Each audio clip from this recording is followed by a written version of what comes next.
Let's get into Mr. Alvin Kamara. Now, if you aren't familiar, he basically pleaded no contest in regards to his Las Vegas assault situation. So if you weren't familiar with that, that was about a week or 2 weeks ago, in which he pleaded no contest. He had a meeting with Roger Goodell in regards to obviously his future with the Saints and what's going to happen as far as his suspension. So we're going to go ahead and get into this story. And definitely a bad decision, but I'm a man.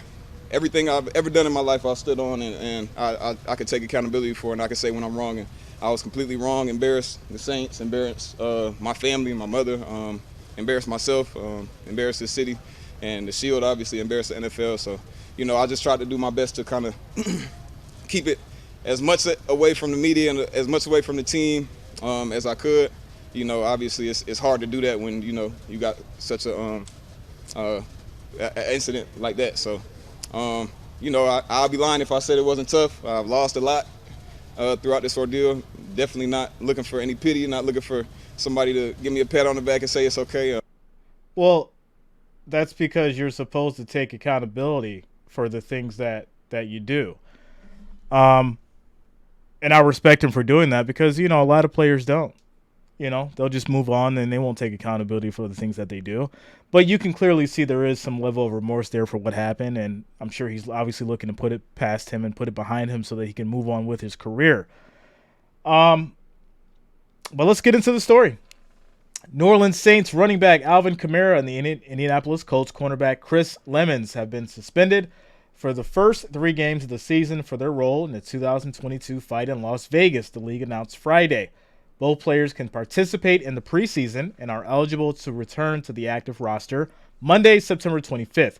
So that's about 3 weeks into the season, which 3 games, so yeah, it's not too bad. Kamara will miss the Saints' home opener against the Titans in Week 1, which now that's definitely going to change. Like I said, we're going to approach Week 1. We're going to have to do our predictions again, but that's going to change things as far as how I look at that game. And also the away games against the Panthers and Green Bay Packers. Not too much worried about the Panthers specifically, but the Packers might give them some trouble if they don't have a decent run game. So, continuing on, says, poor judgment on my end, definitely a bad decision, but I'm a man, Kamara said after practice Friday before the suspension was announced. Anything I've ever done in my life, I've stood on and I can take accountability for. I can say when I'm wrong, and I was completely wrong. I embarrassed the Saints. I embarrassed my family and my mother. I embarrassed myself. I embarrassed the city. Yada, yada, yada. You guys know. He embarrassed everybody. Then Kamara met with the NFL Commissioner Roger Goodell earlier this week to discuss Kamara's side of the story. And Kamara said he was grateful for the opportunity. He said he felt as though he was finally able to put the incident behind him after the meeting. It's hanging over you. It's hanging over you. And obviously it's self-inflicted, but nonetheless, it's like a dark cloud. Kamara said it's hard to enjoy the smaller things. Today I had a boost at practice. I just felt better. Like a weight was off me. I'm just looking forward to focusing on football. My thing is this, right?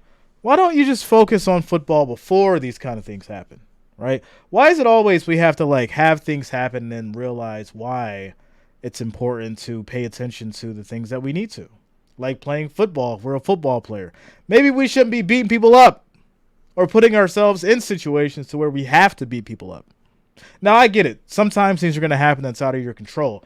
But if you're an elite running back and you've been in the league for a while, I'm sure you've got some kind of presence of security. So they're going to basically be able to take care of things for you if you're ever in those kind of situations.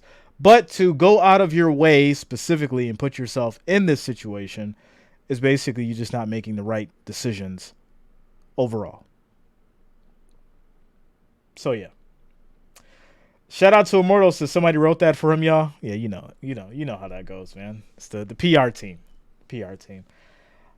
Goes in to say, I'm not glossing over the situation and downplaying it in any way. It was poor judgment on my end, and it was obviously unfortunate.